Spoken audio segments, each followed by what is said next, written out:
मैं झारखंड में हूँ। झारखंड के रांची जिला मुख्यालय से करीब 30 किलोमीटर दूर ओरमांझी ब्लॉक के आरा केरम गांव में आई हूँ।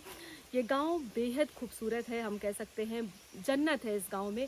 अगर आप कभी झारखंड आएँ, अगर आपको मौका लगे तो इस गांव का विजिट ज़रूर करिएगा, क्योंकि इस गांव को एक गांव को ग्राम सभा मिलके कैसे बेहतर तरीके से स्थापित कर सकती है, एक गांव का कैसे बेहतर निर्माण हो सकता है, वो आपको इस गांव में देखने को मिलेगा। हम जिस जंगल में खड़े हैं, हमें यहाँ के मुखिया जी ने बताया कि करीब ये 400 एकड़ का जंगल है जो यहाँ के लोगों ने पिछले कई सालों से संरक्षित कर रखा है। इस गांव में लोग कुल्हाड़ी का प्रयोग नहीं करते हैं जंगल काटने के लिए, जो सूखी लकड़ी है उसी का प्रयोग करते रहे हैं।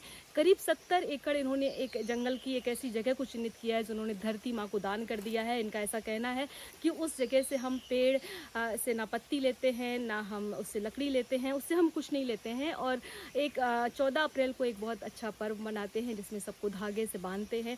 इनकी एक अपनी मान्यता है। इस गांव की तमाम खूबियां हैं। अगर आप हमारे पीछे देख पा रहे हो तो हम एक झरने के पास खड़े हैं और ये जंगल से चलता हुआ दूर से झरना आ रहा है और जगह जगह ये मोटे पत्थर रखे हुए हैं जिससे इन्होंने इस पानी को रोकने की कोशिश की है। अगर हमारे साथी दिखा पाएँ कि ये एक मेड़ जैसी बनी है पत्थर की, और इस जो पत्थर की उन्होंने मेड़ बनाई है, इससे इनका यही उद्देश्य है कि ये जो झरने का पानी स्पीड से बहाव से नीचे जाता है, जिससे पत्थर, पेड़, मिट्टी सब कुछ बह जाता है, वो धीरे धीरे फ्लो में बहे और फिर इससे इनके गांव की पूरी खेती की सिंचाई की जाती है। जगह जगह छोटे छोटे कुएं बने हैं, छोटे छोटे डोभा बने हैं। इस गांव में करीब 75 डोभा हैं। आप यकीन करिए कि जब हम कुओं की तलाश करते हैं, जब हम छोटे छोटे तालाबों की तलाश करते हैं, तो इस समय तालाब और कुएं लगभग ख़त्म हो चुके हैं। पर ये गांव इतना खूबसूरत है कि यहाँ पे 75 से ज़्यादा डोभे हैं, कुएं हैं यहाँ पे। तो इस गांव की और भी तमाम खूबियां हैं। हमारे साथ यहाँ के एक युवा साथी हैं। तो भैया, आपका बहुत बहुत स्वागत है हमारे channel sets of rural India में। थोड़ा इस गांव के बारे में आप अगर हमें बता पाएँ और इस पानी को कैसे आप लोग संरक्षित करते हैं, इस गांव की क्या खूबी है? देखिए, हम लोग तो पहले नमस्कार, मेरा नाम राहुल कुमार बेदिया है, मैं आरा केरम से हूँ।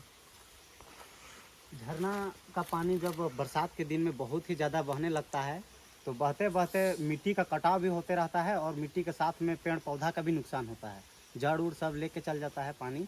तो हम लोग गांव वाला ने सोचा कि इसको रोकने का प्रयास कैसे करें, अगर इसी तरह से रहे तो हम लोग का पानी भी और जंगल भी ख़त्म होते जाएगा। इसी कारण हम लोग लूज बोल्डर स्ट्रक्चर, जो डोभा का बोले आप, डोभा हम लोग 700 बनाए हैं। हम लोग खुद से श्रमदान से बनाए हैं। इसमें कोई पैसा वैसा किसी को नहीं मिला है। हम लोग सिर्फ श्रमदान, हाँ, अपने अपने मेहनत और बलबूते के ही माध्यम से बनाए गए हैं। यहाँ पानी जैसे तेज बहाव आता है तो जैसे पत्थर में टकराते टकराते धीरे होता है पानी, जैसे ऊपर से मारता है तो धीरे होते रहता है पानी, और उसके बाद धीरे धीरे करके एक बहुत बड़ा डोभा है आगे नीचे, वहाँ जाके सब पानी स्ट्रेचर हो जाता है धीरे धीरे करते करते। उसके बाद वहीं से हम लोग सिंचाई करते हैं। पूरा गांव का लोग इस पानी का उपयोग करता है।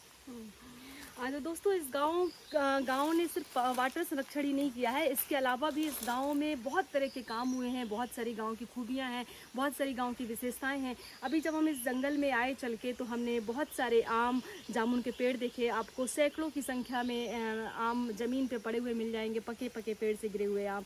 जामुन बहुत अच्छी लगी हुई है, जिसको कोई भी आके खा सकता है। यहाँ के लोग कहते हैं कि बस ये लोगों के खाने के लिए है।